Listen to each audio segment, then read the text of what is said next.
Charlie's main goal throughout season 1 is to pitch her hotel as the solution to everyone's problems. Not an episode goes by without a pitch either to gain allies or recruit new guests. I'll get heaven behind my plan. This is the perfect time to recruit more sinners for the hotel! Please just come see what I'm trying to do. You'll see why it's a really good idea, and heaven is bound to agree if I get the chance to talk to them. Wouldn't it be super to see more of hell? I want to thank everyone for coming, even people who aren't staying here yet.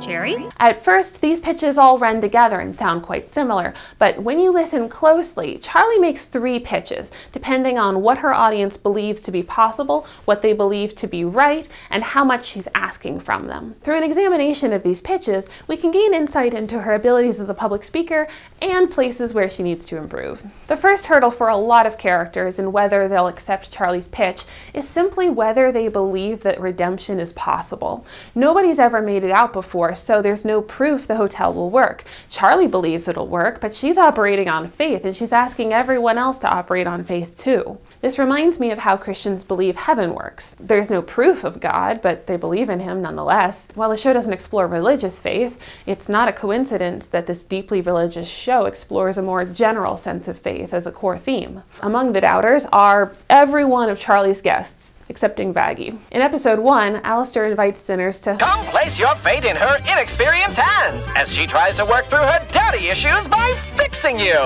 And Angel Dust states, I'm choosing to be here, and I think it's all stupid. We're in hell, toots. That's kind of the end of the road, ain't it? Not only do they think the idea of getting better in order to go to heaven won't work, not a single one of Charlie's guests is there to get better at all. Alistair says, I came here because I love seeing wasteful souls struggle to accomplish something meaningful and fail spectacularly. Angel Dust is just there so he can afford more drugs. Hey, whatever means I can keep crashing here rent-free.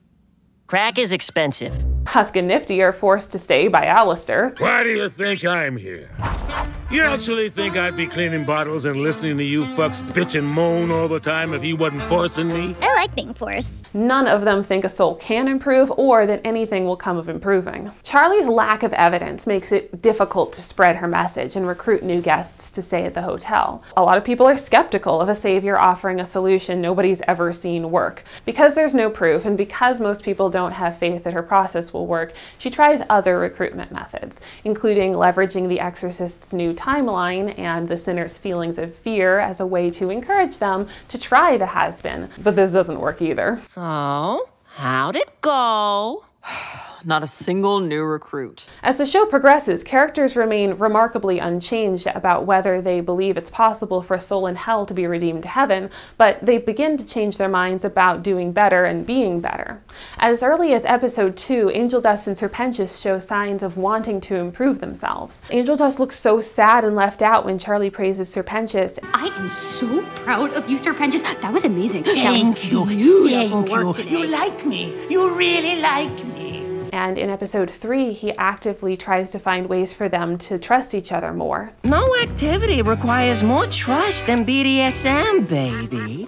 No bond stronger than those formed through bondage. That's their motto. This is a little weird for their taste, but it shows that he takes the assignment seriously. In fact, everyone gets better by the end of season 1. Alistair admits he finds them to be an enjoyable collective to be around. Charlie works on her daddy issues, and Serpentius goes from being a murder hobo to most improved out of everyone. What? Where am I? Oh, hello? Though Serpentius goes to heaven in the end, all this development, both his and everyone else's, was done without the knowledge that the Hazbin would work and without hope of ascension. Heaven's representatives, similarly, do not believe that a soul in hell can be redeemed. It's the entire point of Adam's song, Hell is Forever. It's even in the name. However, heaven has a somewhat different logic as to why they believe this to be the case, which is explored in more detail in episode 6's You Didn't Know. As Adam and Lute sing, What are we even talking about? Some crack or who fucked up already? He blew his shot like the cocks in his mouth. This discussion is senseless and petty. There's no question to be posed. He's unholy, case closed. Did you forget? To them, all development happens before death, and nothing that happens afterwards can be considered. You live, you sin, you die, and then... However, this conviction seems to waver in a way that it never did for the demons, because he also tells her to give up your dumb endeavor 'cause you don't have a shot. If she really didn't have a shot, he'd be indifferent. At most, he'd be offended at the insinuation that there's no difference between demons and angels. They are not the same.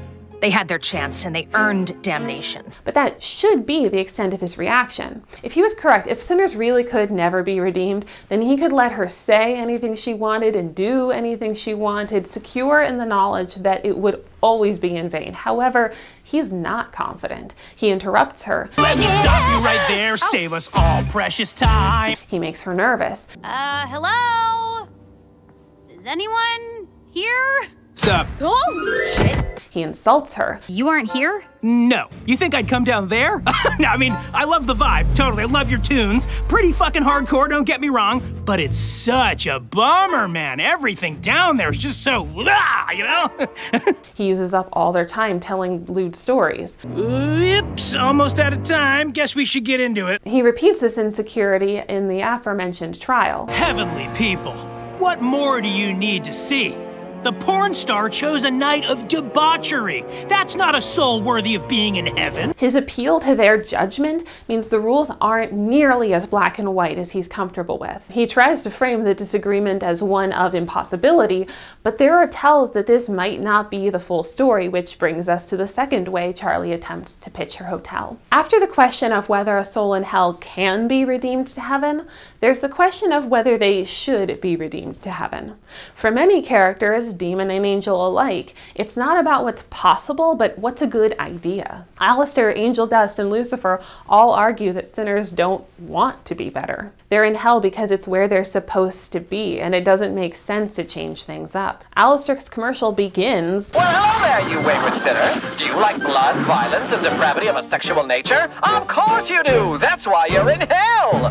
But what would you say if I told you there was a place to stay that had none of that? He's mocking the idea that anyone in Charlie's population of focus would be interested in improving. Angel Dust echoes this sentiment. Who would want to use their last days not fucking and fighting? He sees his fellow sinners as pleasure-driven and short-sighted. Even if there's a chance at salvation, he thinks that these people who went to hell are the kinds of people who would rather go out doing these sinful things they like doing. Lucifer generally agrees with this assessment. He believes that there are kinds of people who go to heaven and kinds of people who go to hell, and tries to convince Charlie that their people wouldn't be a good fit for heaven. Sinners? You know, they're just the worst. I don't know how much you can realistically expect from them in heaven. And that they're all Violent psychopaths, hell-bent on causing as much pain and destruction as they can. He doesn't believe that this kind of person would fit in heaven and wouldn't enjoy themselves there. Partly, he speaks from his own experience of feeling confined by heaven's rules. Oh boy, heaven is not exactly as carefree as you might think.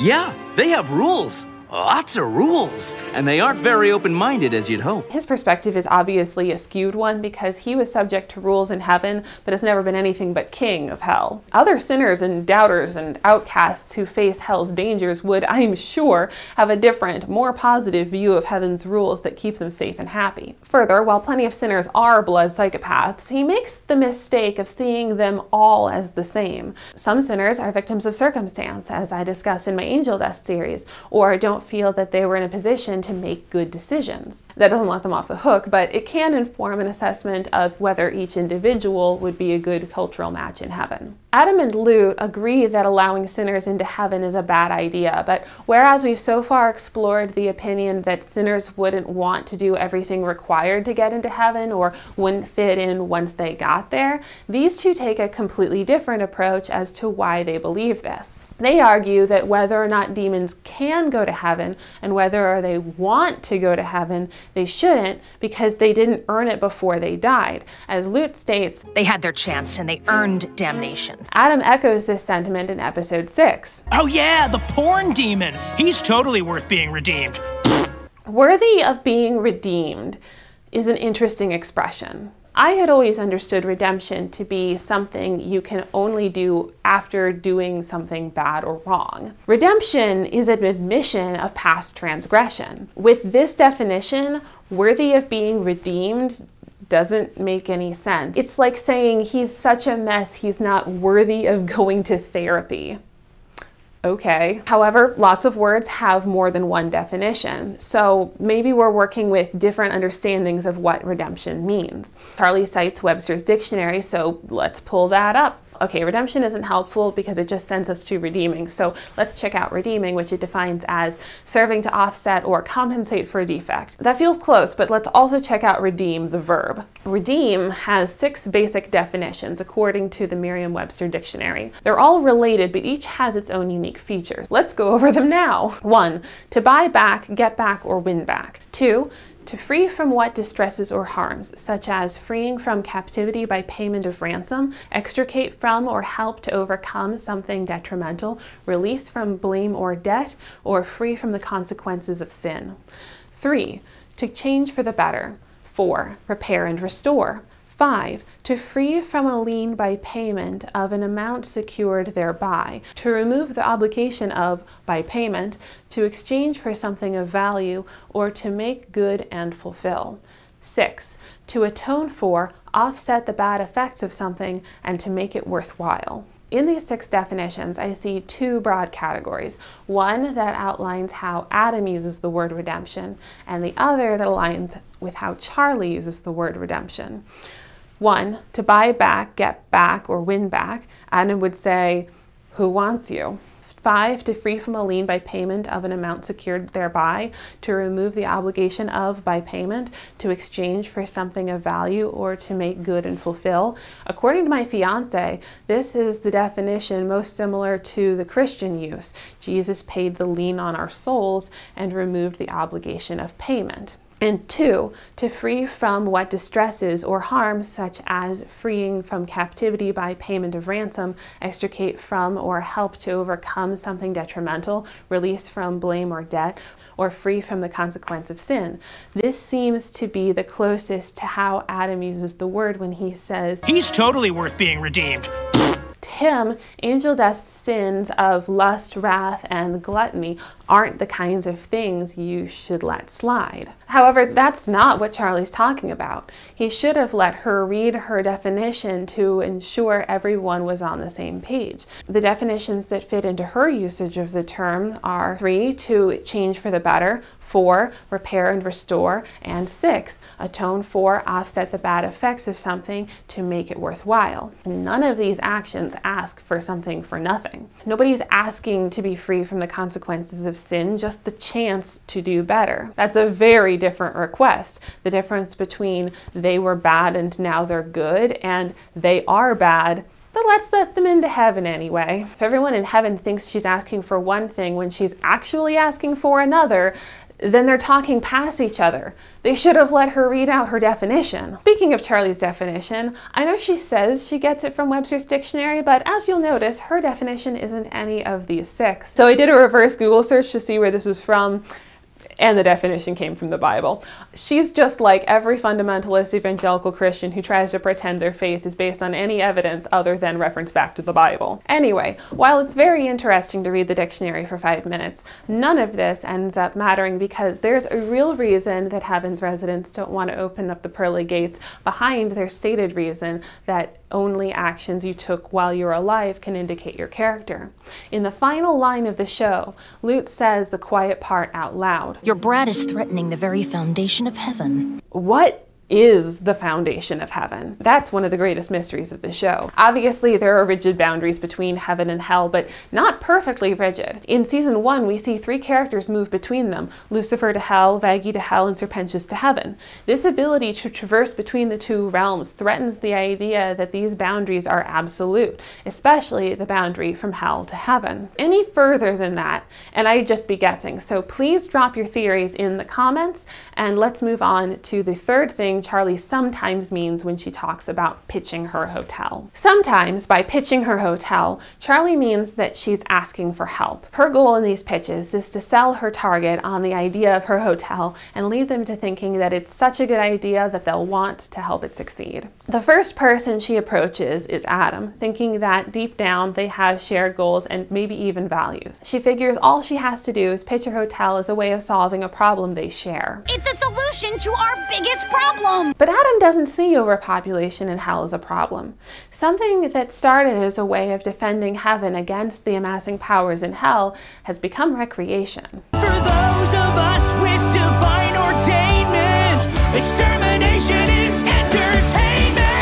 This misalignment of intentions and Charlie's inability to address his actual interests and goals leads her pitch to fail. Next, she approaches her father, hoping that he'll get her a meeting with heaven. To do this, she has to address each of his concerns. She has to convince him that the hotel will work. So, once we have the proof that redemption is possible, this whole hotel will be full of demons wanting to check out into heaven. And that it's a good idea. I need to save my people more than anything. And that she has the capacity and ability for this undertaking. I can get you the meeting, but once you're in heaven, I won't be able to go with you. Will you be okay? I'll be fine. That's my girl. Only then does he reluctantly give her the aid she seeks, not because he thinks the hotel is a good idea, but because she was able to address all his concerns. Finally, she pitches her hotel to Rosie and Cannibal Town. Cannibal Town! Well, she says she pitches it. But this isn't really what she does. She asks them for help defending it. At first, her pitch looks like this. With your assistance, we can make a stand. Where's the showmanship? Where's all the finesse?